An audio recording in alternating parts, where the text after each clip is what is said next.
Good morning.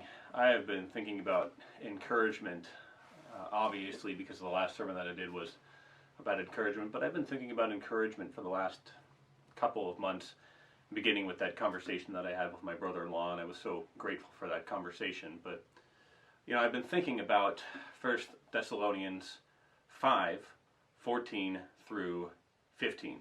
I urge you, brethren, admonish the unruly, encourage the faint-hearted, help the weak, be patient with everyone.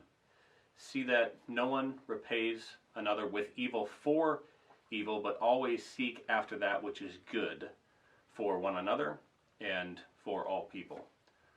What a calling that is. Be patient with everyone, helping the weak, not repaying anyone with evil for evil. That is an amazing urging. That is an amazing encouragement. And quite frankly, I'm not sure how many of you notice my characteristics around here, but I definitely have the personality of one who struggles with patience. I was listening to a sermon the other day and just studying through some things that I was thinking about preaching, and there are times that I just want to grab people and shake them to make them aware of what Scripture says and what we should really be doing in the church. And then I think to myself, that's really not the appropriate response.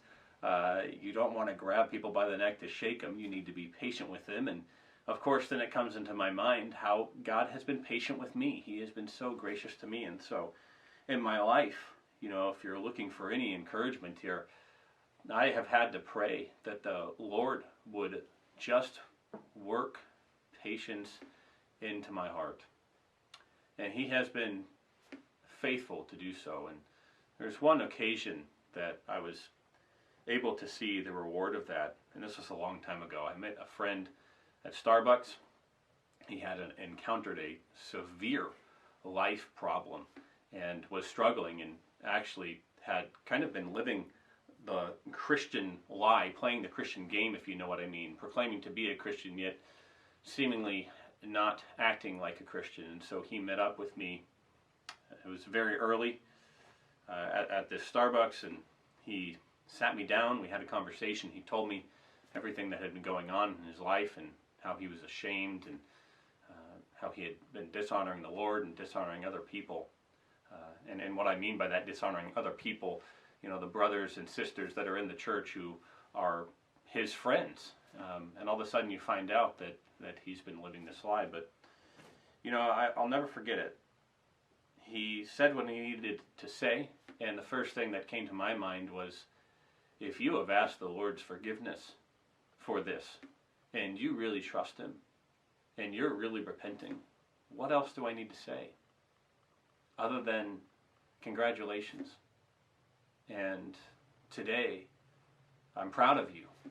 And I want you to know the Lord, and I want you to love the Lord. And it was some time later, probably about 5 or 6 years later, that same person went on to tell me, I was so grateful for your patience with me that day. For someone to say that about me when I struggle with patience, that was really, really compassionate for me to hear and to know that the Lord had been working in my life. And my prayer for you is that the Lord would continue to work in your life, that you would be patient with people, that you would encourage them. And encouragement can take several forms. I'm reminded of what Peter says in 1 Peter about the people who are struggling with persecution there.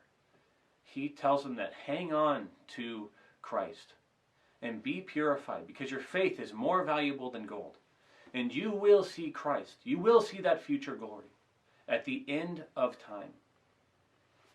That's encouraging. One day we will see that future glory.